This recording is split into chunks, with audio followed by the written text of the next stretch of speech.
ಹಾಗೆಯೇ ಎಳ್ಳು ಬೆಲ್ಲ ಮಾಡೋದಕ್ಕೆ ಕೆಲವು ಸಾಮಗ್ರಿಗಳು: 1/4 ಕಪ್ಪು ಹುರಿಗಡಲೆ, ಅರ್ಧ ಕಪ್ಪು ಸಂಕ್ರಾಂತಿ ಕಾಳು, ಅರ್ಧ ಕಪ್ಪು ಬೆಲ್ಲ, 1/4 ಕಪ್ಪು ಶೇಂಗಾ, 1/4 ಕಪ್ಪು ಬಿಳಿ ಎಳ್ಳು, ಅರ್ಧ ಕಪ್ಪು ಒಣ ಕೊಬ್ಬರಿ, ಹಾಗೆ 2 ಸ್ಪೂನು ಜೀರಿಗೆ ಮಿಠಾಯಿ. ನೆಕ್ಸ್ಟ್ ಎಳ್ಳು ಬೆಲ್ಲಕ್ಕೆ ರೆಡಿ ಮಾಡೋಣ. ತೆಗೆದುಕೊಂಡಿರುವಂಥ ಹುರಿಗಡಲೆಯನ್ನು ಸಣ್ಣ ಉರಿಯಲ್ಲಿ ಹುರಿದುಕೊಳ್ಳೋಣ. ಚೆನ್ನಾಗಿ ಮೀಡಿಯಂ ಫ್ಲೇಮಲ್ಲಿ ಹುರ್ಕೊಳ್ಬೇಕು. ಚೆನ್ನಾಗಿ ಹುರಿದಾಗಿದೆ. ಇದನ್ನು ನಾವು ಇನ್ನೊಂದು ಪಾತ್ರೆಗೆ ಎತ್ತಿಟ್ಕೊಳ್ಳೋಣ. ಹಾಗೆ ನೆಕ್ಸ್ಟು ಶೇಂಗಾವನ್ನು ತಗೊಳ್ಳೋಣ.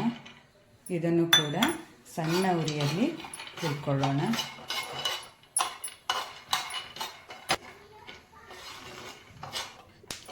ಇದನ್ನು ನಾವು ಬೇರೆ ಪಾತ್ರೆಗೆ ಎತ್ತು ಕೂಡ ಸ್ವಲ್ಪ ಸಣ್ಣ ಉರಿಯಲ್ಲೇ ಹುರ್ಕೊಳ್ಳೋಣ. ಹಾಗೆ ಇದನ್ನು ಕೂಡ ಬೇರೆ ಪಾತ್ರೆಗೆ ತೆಗೆದುಕೊಳ್ಳೋಣ. ನಂತರ ಸಣ್ಣ ಉರಿಯಲ್ಲಿ ಬಿಳಿ ಎಳ್ಳನ್ನು ಹುರಿದುಕೊಳ್ಳೋಣ. ಸ್ವಲ್ಪ ಚಟಪಟ ಅಂತಿದ್ದಾವಾಗೆ ಇದನ್ನು ಬೇರೆ ಪಾತ್ರೆಗೆ ತಗೊಳ್ಳೋಣ.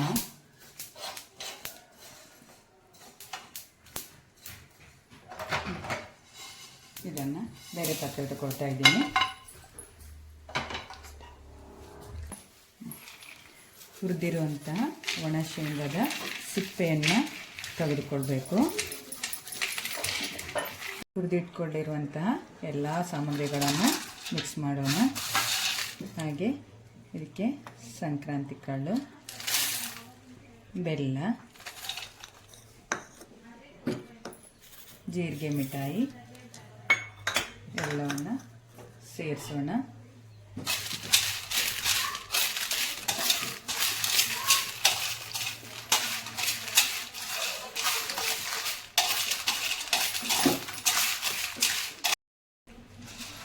ಎಲ್ಲರಿಗೂ ಸಂಕ್ರಾಂತಿ ಹಬ್ಬದ ಶುಭಾಶಯಗಳು. ಹಾಗೆ ನೀವು ಕೂಡ ನಿಮ್ಮ ಮನೆಗಳಲ್ಲಿ ಹಬ್ಬವನ್ನು ಸಂತೋಷದಿಂದ ಆಚರಿಸಿ. ಈ ವಿಡಿಯೋ ಇಷ್ಟ ಆಗಿದ್ರೆ ನೀವು ಲೈಕ್ ಮಾಡಿ, ಶೇರ್ ಮಾಡಿ, ಕಮೆಂಟ್ ಮಾಡಿ.